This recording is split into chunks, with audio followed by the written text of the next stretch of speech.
again.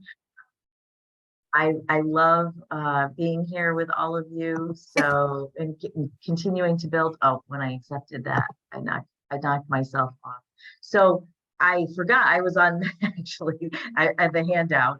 This is supported and this whole program is supported by the information on this slide. And so happy to be with all of you for the series. I just a reminder, if you're not muted, mute yourself. Sometimes there's some background noise or dogs in the background. People are working from home. And so happy to be with you, happy to be doing this series. And quite frankly, so needed all over. So I'm doing a lot of these at workplaces and for associations. So I'm so happy for your interest in this. Your well-being matters for sure. This topic is resilience, and this is one of my favorites and is one of the earliest that I created back several years ago when I became a coach. So this will be the handout. I'm going to be talking to the other slides, but it's me talking. It's not a lot of text on the slides like other previous presentations were. But this is a nice one-page handout that you'll have afterwards to remember. And again, just a reminder to mute yourselves. That would so appreciate some of that background. And the benefits to resilience, and obviously we've all been tested, and especially in healthcare, you've been tested these last few years with something you didn't even expect, such as the pandemic. So the moments that test us, their resilience, that stretchiness is actually in the word. Like if you looked it up in the dictionary, it's bouncing back after a setback or going back into form after being stretched. If you think like a rubber band is resilient. So what do we do when we have challenging times? And there's so many benefits to the challenging times, but they are challenging and they test us. So the benefits of moving forward, finding your resilience are listed on the left-hand side here. We can reduce our stress when we start moving to the path forward rather than resisting what is and what the challenge is. We can make better choices if we get clarity around that. We're role modeling for others. Anytime someone's witnessing you being resilient, you're modeling it for other people and giving them hope that they can as well. Improving that hope, with each other and for yourself, that you can get through difficult times is so important. Equanimity is this term. I probably said it before because I like to repeat it a lot. It's not a well-known term, but it means holding joy and pain in the same lifetime. That when we're in pain or we're having a setback, it's not failure and that the good times are success. It's normal. It's a normal path in life to have both the good and the bad. And so equanimity is meeting that with grace and going through difficult times and not doing yourself more damage by beating yourself up. It allows us to access joy, because when we are resilient and we're going, okay, this is what things are, and now where are we going? We open ourselves up to joy. We're not closed off in resistance and in the negativity. And then we have greater compassion for each other, that depth of experience, any brutally difficult time that you've had, whether it was a loss, a change, a diagnosis, a death, a divorce, any of that is you have greater compassion and part of a community for other people who are going through tough times.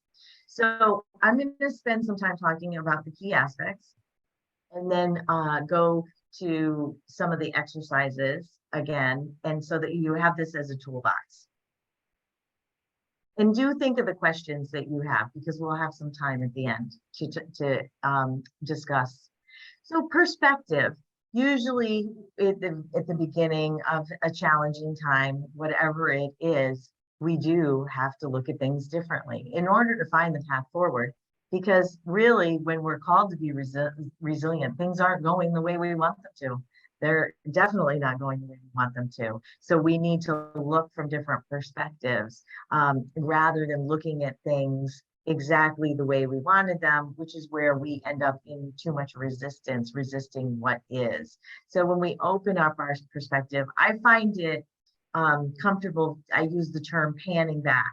We go back to a bigger picture to get that perspective, to get the perspective, maybe even with gratitude sometimes. Like, well, I pan back and there are all these good things going on in my life, and there's this one area that's really troublesome, and it's causing me so much stress and pain and agony in many cases. So panning back to get a better perspective is an important part of building resilience, so that you can open the door to a new way of seeing things.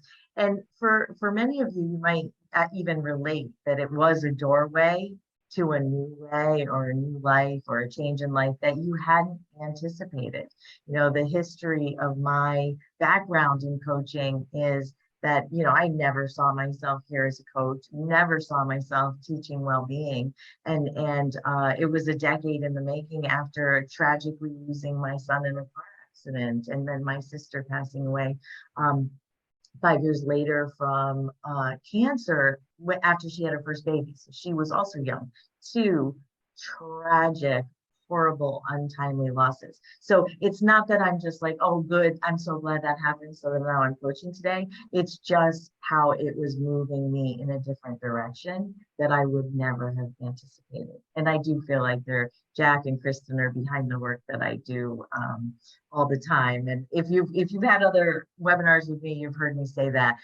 So I don't need to be repetitive, but for anyone new, it gives me a new perspective on life. And it wasn't an immediate like, hey, this is what I'm going to do. Like I said, 10 years in the making. Adaptation. We are adapting. And this is very well known by all of you. You had to adapt when you couldn't be with people, and we couldn't be with people during the pandemic. There's this new normal. So this was true for resilience even before. Now we even have a language created around the pandemic that there's new normal. And so the new normal is what happens in any type of situation, whether it's a diagnosis for someone. Now their new normal might be doctors and procedures and taking care of their health in a different way. For a divorce or a loss, it's that person's not in your life anymore and you're reestablishing yourself. So there's some changing, some adapting that needs to be done in order to go forward. Grief.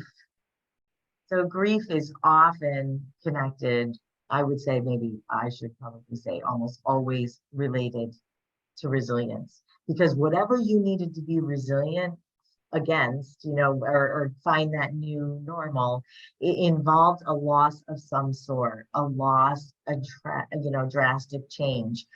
So we might be grieving. So I'm going to take actually a lighter example, which might be a job change or a job transfer, or going to a new company. If you're new here and you were somewhere else, there is that grief over the old way. And it depends, say you were reorganized. I can speak with experience to that too. I was reorganized in my career from a company that I loved, and it was very difficult. And I had been through worse. I had definitely been through worse grief, but it didn't mean it didn't affect me. I was separated from coworkers, other employees in the company who I loved, who were like family, who had helped me through tragedy. And so I absolutely did grieve the loss of that job in ways I hadn't expected. In fact, to take that kind of not a loss of life, but this change in this job shift and reorganization, it's also hard if you've been chosen to be the one leading the organization. And so the grieving and the loss and the hurt of that. And a friend of mine had said once about her husband, she said, Dan, I said, it's been 7 months. I told him it's time to move on. And I said, I know exactly what you mean, Maria. It only took me 7 years to do that. And my joke was based on like, I was carrying her. Of course, I was resilient. I found another job. It was fine. I'm like, I'm fine, I'm fine. But it can be hard. And it is also a grieving process. So whether it is the actual stages of grief that we go through with the loss of a loved one, or is other things, loss of our way of life, loss. We all were grieving when we were separated more from individuals in our life, trying not to spread COVID, and people were grieving. We're grieving that connectivity. It's as human beings, we are, even the most introverted of us are community being, a sense of a belonging and connection is so important. Introspection is that looking inward.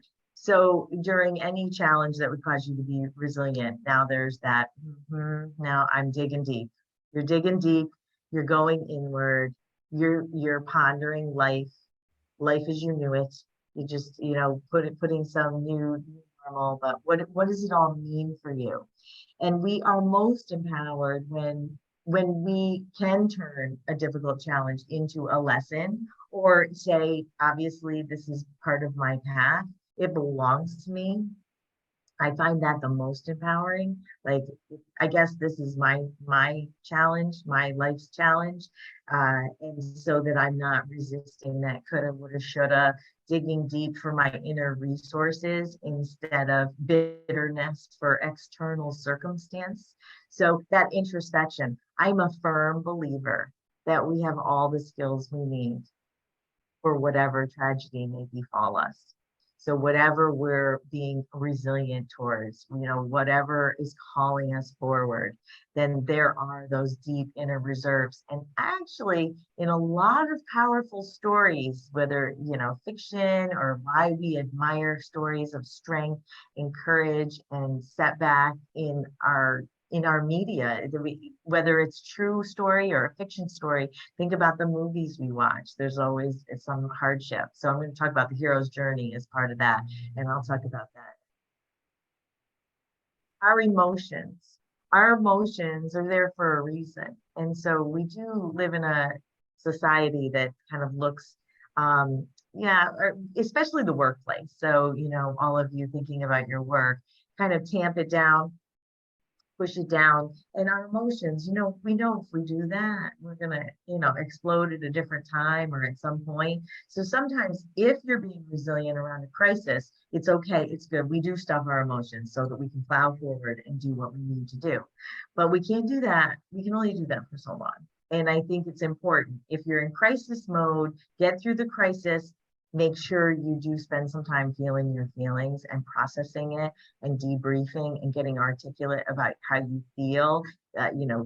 The more words that you can put around it, if you're journaling or even if you're thinking about it in your head, that self-compassion piece too, like you're feeling emotions. Of course you would. It's normal to feel these things. Say it was a divorce and you plowed through all the logistics of it and you're set up in your new home, and it's like now you have this emotional your waterfall really coming down on you. Well, of course you do, right? How often might we say, oh, what's wrong with me and why am I? Well, of course you do. So like letting that be good emotional hygiene, feel your feelings. You have them for a reason. Sometimes they're so big, it feels like it will kill us.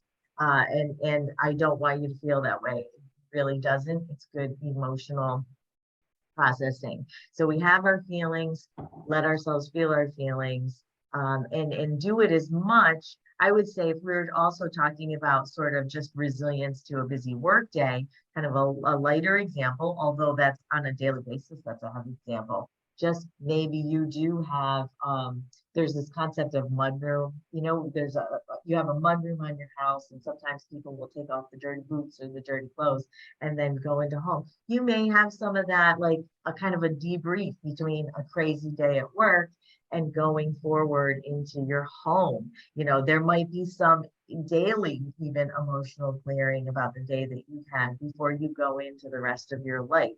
So that's also sort of daily resilience. Transcendence. So this is one of my favorite concepts for resilience, is like thinking above your circumstance. Similar to perspective, which is panning back and looking at all these angles, transcendence is is truly giving yourself a spot above the trauma, above the difficulty. And the best example I can think of this is Viktor Frankl. So Viktor Frankl was a psychologist and wrote Man's Search for Meaning in the 60s, but he was a Holocaust survivor. So as you can imagine, extreme pain, suffering, loss, separation from family members, watching people suffering and then dying in the concentration camps. And because he was a psychologist, he transcended his immediate experience by thinking about the psychology of what was going on, the psychology of what the Nazis were doing, the psychology, and maybe even he projected himself to, like what he would teach if he was teaching that psychology to a college class. And in that way, he gave his mind, he kind of empowered himself. And he said, all things being equal, when people were starving, when they lost hope, if there was a rumor that they'd be freed on a certain day and the day came and went, he saw more people died when they gave up hope. So he was even more convinced that the mind was the most powerful tool and the last of our human freedoms, that no one could take his mind away from him. And in his transcendence of keeping his mind occupied and above the circumstance was a powerful tool.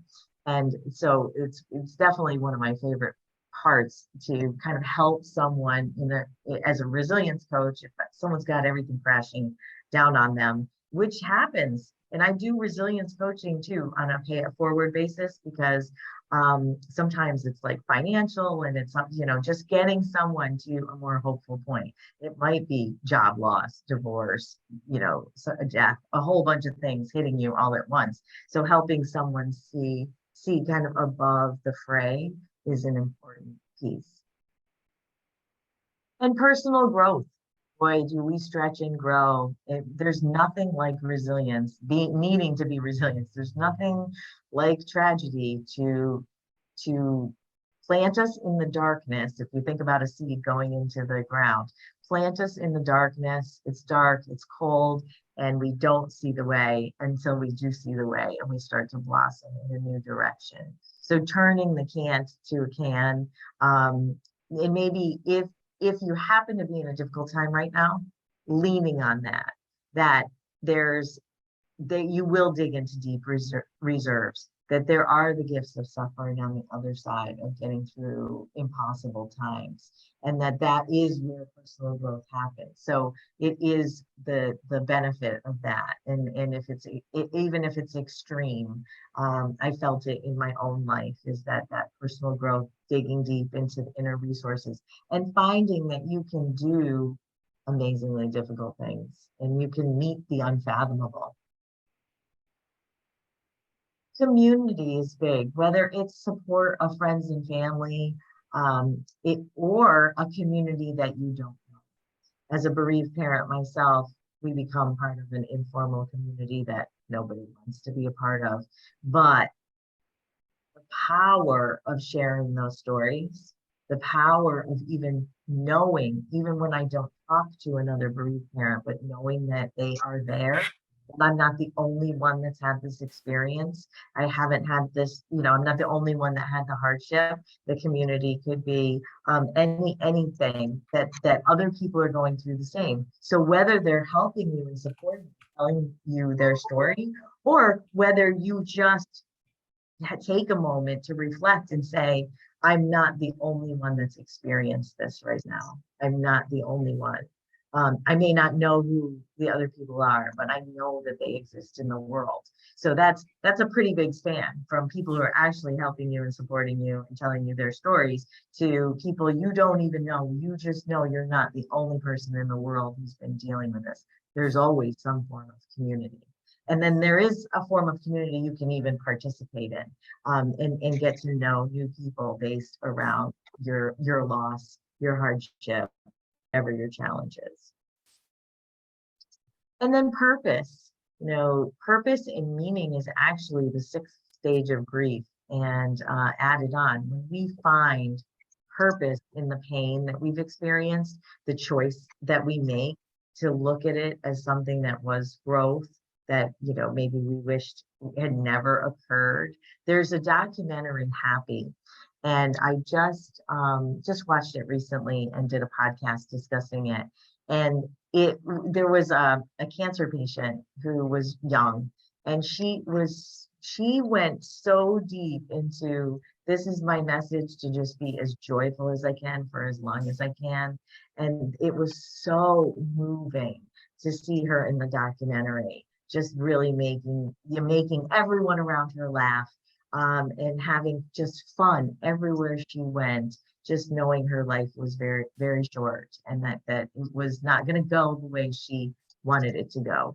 And so purpose can come in so many ways, and it can be in the way, it can be in a small way that's actually not a small way, when you are someone who's now comforting someone else who's going through the same thing that you're doing.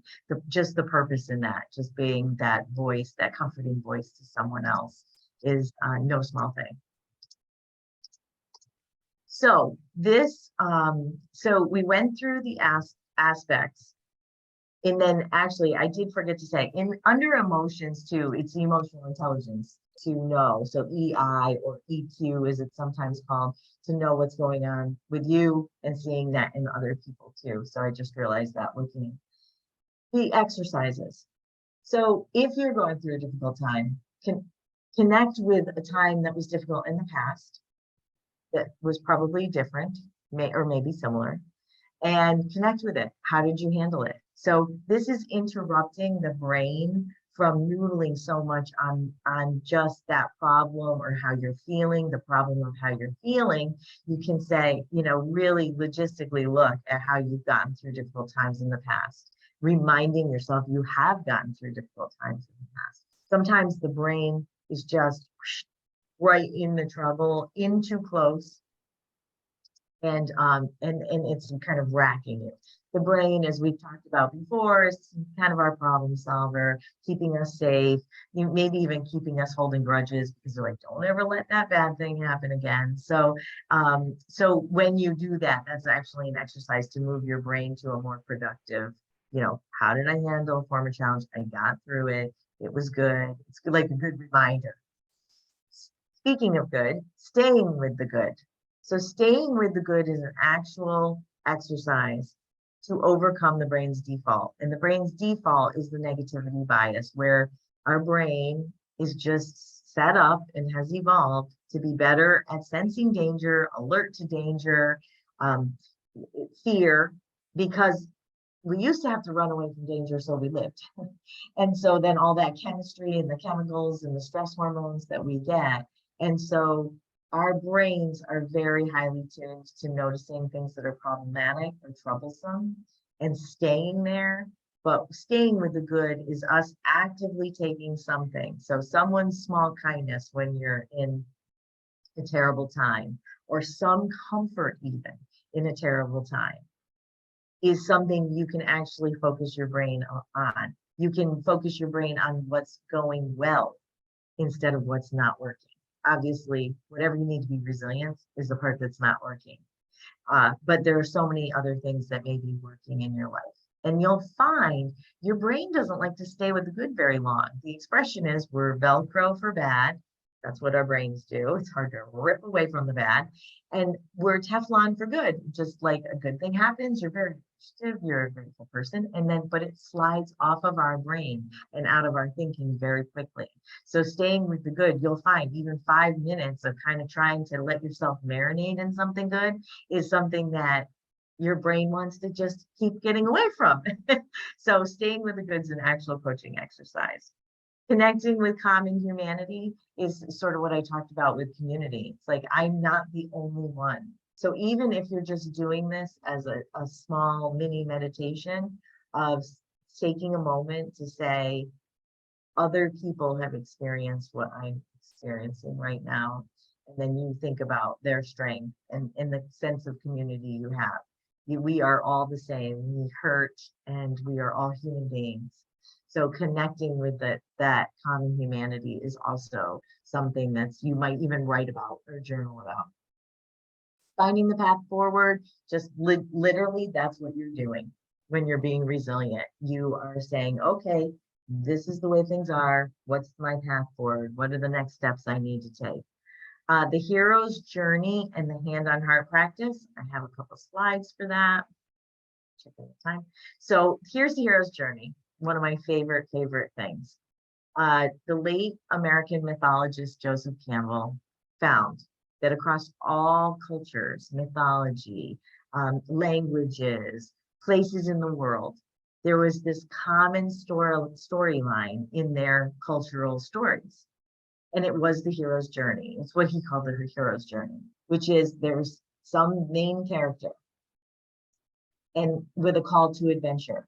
And it's really a call that they may not have wanted. I always think of the movie Braveheart because way back when it's a little too violent for me to watch today.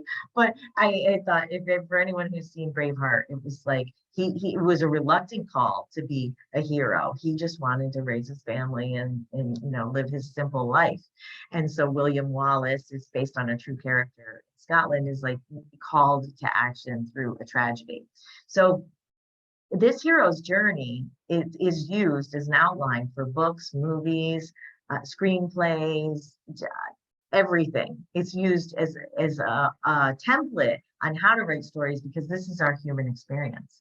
Joseph Campbell found this must be our universal human experience because it's written in this way in all our cultural stories. So you are the hero of the story of your life. So we're all living this. We are all the hero of the story of our life. So when we're called to adventure, action, think Star Wars, those types of things in our own life, whatever we need to meet that challenge, we are move into a new world. We're moving, away from what's known and into the unknown.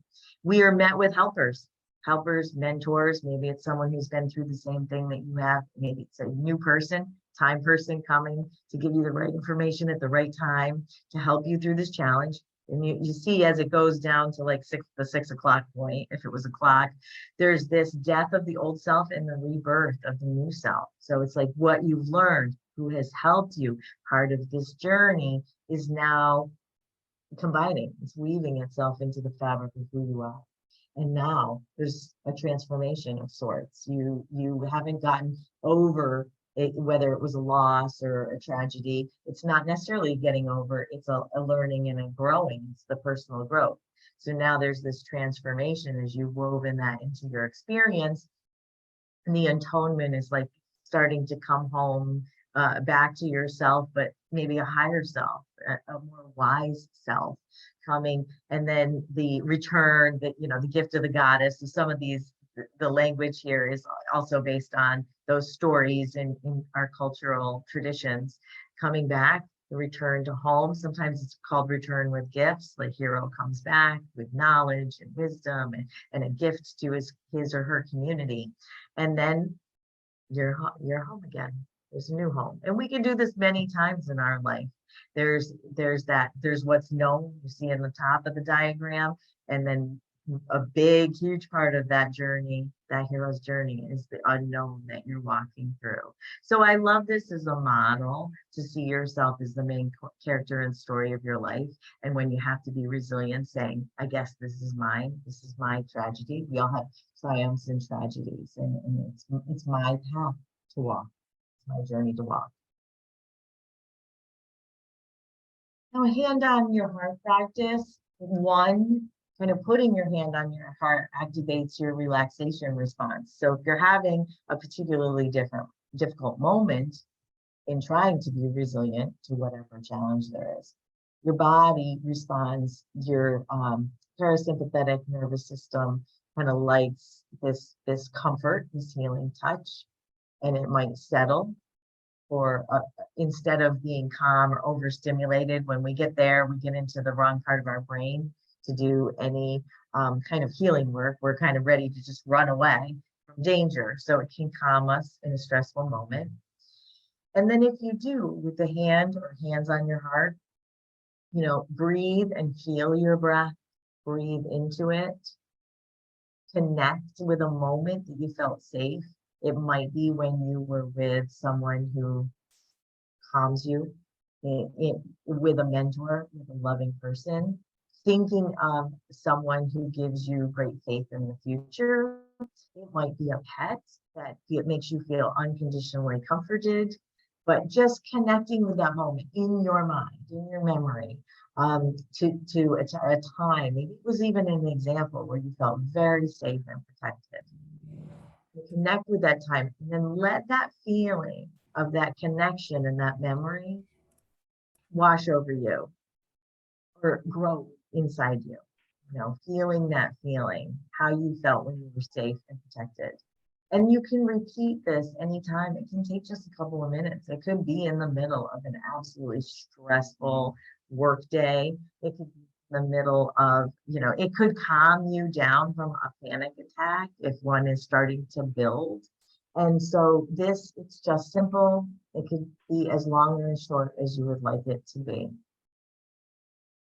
With that, I'm going to stop sharing and see if we have any questions or stories that people would like to share with each other of your own triumphs and tragedies. Not to put anyone on the spot, but feel free. We do have time to explore this further.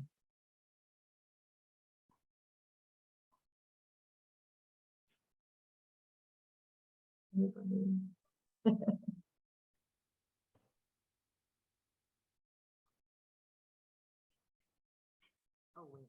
I should go to the chat. So I'm kind of looking at the screen. Oh, yes. Thank you, Dean, for sharing that. Between stimulus and response, there's space. And that space is our power to choose our response. In our response lies our growth and our freedom. Viktor Frankl. Yeah, my favorite. So true. And thank you for sharing that. So Viktor Frankl's a hero of yours as well. Oh, that's it right there, Not many people know Viktor Frankl, so. It's true. I try and do my best to spread his name as far and wide as I can, because he is a hero of mine. Yeah, for sure. Yeah, that I met in a difficult time. Didn't know who he was before. There's another one, Teresa. Yes, absolutely. Thank you, Teresa. You too. The last of our human freedoms is our ability to choose our minds, our attitudes. This is another lot of good quotes. And yes, I'll be sending the one slide that's the exercise. So to that question, we definitely see Dana. Anyone else? Anything, I remember too, in trying to be resilient and thinking of a hook or a life raft too, like even a visual. Someone said to me, after we lost our son Jack, someone I knew, but I didn't know that he was an older gentleman, that he experienced the same thing. And so he came to me at the wake and held my cheeks. He actually reached out and touched me. And he said, with a smile on his face, we went through something similar. You will survive. Now, that is an extremely bold statement. I hung on to that. Like I pictured a hook. I didn't know how. But he told me I know him as a smiling, happy person. So I was like, there was some level of hope there, and I just hung on to it. And I thought of it as a hook, like a little life raft that he was bold enough to throw me. And so, some of you might be thinking of situations where you've had that as well, where someone gave you that hope. And in grief, I will tell someone when I do bereavement coaching, which I also do on a sliding scale so that affordability is not a problem, is that you don't need to know how, because our brain is trying to problem solve, and we don't need to know all the answers right away as we're trying to just find our path forward. We don't need to know exactly how we're going to survive a tragedy. We just know we can know that it's possible. Oh, thank you, Deb. We found that. Support group, absolutely, that community, and that you have been part of that community for others.